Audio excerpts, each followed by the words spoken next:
Within the industry right now, you're all hearing talk about a recession. I don't know about you folks, but I've been through many recessions. You kind of just roll with it, I guess. But are you finding the current lack of funding to have a profound effect on the animation industry right now? Would you have any views? Actually, everybody that I know is in animation right now is working. The problem that we have in LA is that shows are going to London, or right now a whole bunch of stuff is going to Vancouver. So Pixar just opened up an office there. The Mill, MPC, like a whole bunch of different companies are opening up offices in Vancouver right now. That so that affects our business in LA. So some of my friends have gone to Vancouver because that's where the work is. So they're working, which is good. And I mean, actually, for us, a few years ago, it was worse because we had the writers' strike, and we had the threat of the actors' strike. So a lot of movies were not greenlit. Another thing that we're fighting in the industry is just more work, less time, less money. That makes it very stressful for people. Anyone else finding the current economic? Well, I wouldn't mind jumping in a little bit.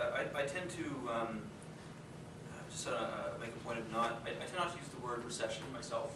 I find that in today's world, where we have communication technology that we do, for the younger people in the industry who haven't been through the downturns, it's a very cyclical industry. I mean, anybody who's been in it for more than 5 or 6 years has been through at least one downturn.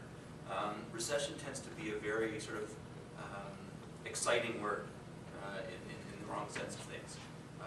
Downturns lead back to upswings. We're seeing right now the industry's been through a big one over the last couple of years. Ontario seems to have weathered it at this point. It's bouncing back. There's a lot of work in Toronto. Ottawa's done okay. Vancouver was hit really hard last year. What's happened there is that some of the studios maybe that we used to rely on to have a lot of work, they've been a little more challenged, and they're fighting for their own. They're fighting for the work more than they have in the last 10 years. And there are some new studios that have come along that are players now in the industry that weren't there before. The East Coast here, it's been a different thing. I talk to people out here all the time, and it's been really hard hit. The TV side of things, that is. Gaming seems to be growing nicely, but we've seen a lot of studios close over the last couple of years for a lot of reasons. But at the same time, that does create new opportunity.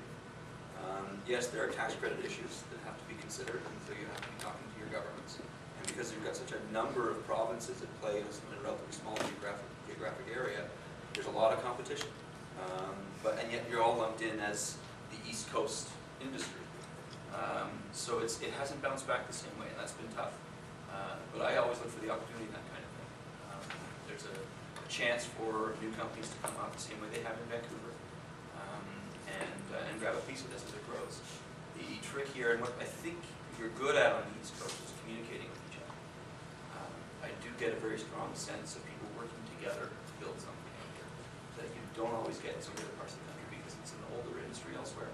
People are far more protective of the real estate they already own. So as long as people keep doing that out here and working together to build this thing back up, I think if you find you've now got a talent base out here that is stronger than it was 5 years ago. So that alone is going to attract work. But yeah, I think it's fair to say that the East Coast has probably been the hardest hit in Canada by this downturn that we had over the last couple of years. But people are buying again. Broadcasters are buying again. I was going to jump in and just say, we've commissioned less shows over the past 2 years. However, we are having an upswing, and revenue is up. So we'll probably be able to commission more shows next year. We're hoping, and we still have funding from the CMF on our end. So we still have an interesting envelope, but we're still getting funds from them. So we're still able to commission. I think it's 6 shows this year, if I'm not mistaken. So that's not bad. It's not 6 shows. Yeah. Press release just went out yesterday. Yeah. I posted it on the site. Is it 4? Is it I don't know. I think it's closer to 6. I think it's 6. Yeah. So I could name them, but I'm a little nervous right now. Yeah, but we did commission 6 shows, so that's pretty good. That's a couple half hours, and but it is on the upswing. going, so we're happy about that. Well, I think the statistic last year was there was one show bought in Canada essentially last year, Crash Candy, in the Well, animation no, world. it's an original production, actually. Okay. And so so we did commission the show, we have 18 episodes, so that's one of our original productions. We have Tensionaire, you want me to name them? You don't Oh, have to- okay. Ask them, not me. Yeah. So yeah, we have a few, we have more total drama, and so yeah, it's looking better, we can say, for Teletoon at least, so. Mike was talking about the effect of the state of the industry on regionalism, on regions. I was wondering myself, do you have any words, any of you, any words to offer on being ready and willing to move to where the work is? We find in the East Coast there's a lot of people who tend to want to stay where they are, and I think that well, there are some drawbacks to that. Does anybody have any views on that? Like the flexibility, Joe, you're. Yeah, I'll definitely jump in because I did, from Montreal, I started my career out in Montreal. And I just wanted to touch on the fact that in the 80s, I weathered a recession. Yeah. And I had been in the business for about 4 years or so. I was pretty relatively new in the business still. When a hard, strong recession hit, there was no work. In the 80s, it got really tough. And I just want to encourage people to like stick with it, because a lot of my friends, you know, went on unemployment insurance and started doing other things, and by the time the upswing happened, they weren't ready, you know, and I stuck with it. I kept with animation, and I struggled, and I persevered, and I kept my foot in the door of every studio, and I was a nuisance, and I kept bugging people, and you know, so when the upswing happened, I was right there. I was the first one in line for the job. But to go back to that last question, now I lost track. Sorry. Should we be ready? Yes, and willing of to- course, yeah. because I ended up leaving Montreal and going to the West Coast, to Vancouver, working in Vancouver. Then I went to Los Angeles and worked, and then I went to Ireland and worked, and then I went back to Florida and worked, and then I came back up to Vancouver and worked. So I think it's one of the beauties of the animation business. I love the life of a vagabond and getting to travel. An awful lot of my friends work in France and Belgium and Asia. There's a lot of work in Asia. India, there's a lot of work in India. I mean, if you ask anyone who's been in the business 20 or 30 years, or you know, you're going to find that they have moved a lot. And I touched on it yesterday during my workshop.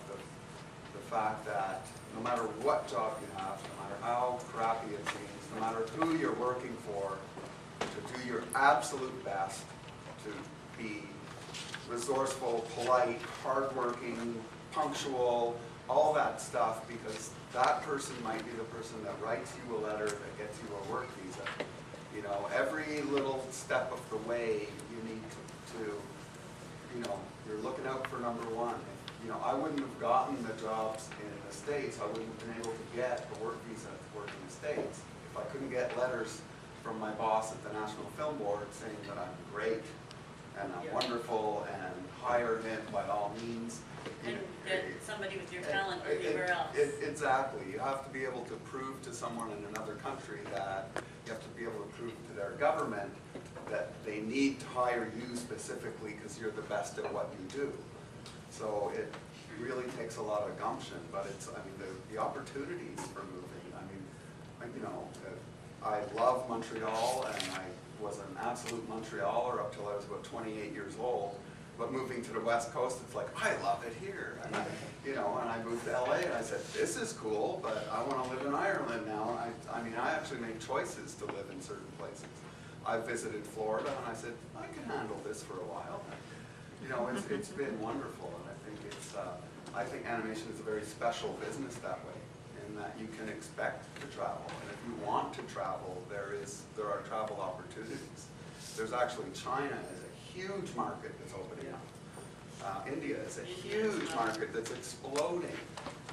You know, Both China and India have way more, they have more customers in terms of their film industries are larger than the Western culture. I mean, even when you lump in America, Canada, and Europe. It's still larger, like the Indian film industry is the largest in the world. And China probably would be if the government It will be. promoted, yes, Yeah. it will be because just the sheer number of people. So I'd like to say that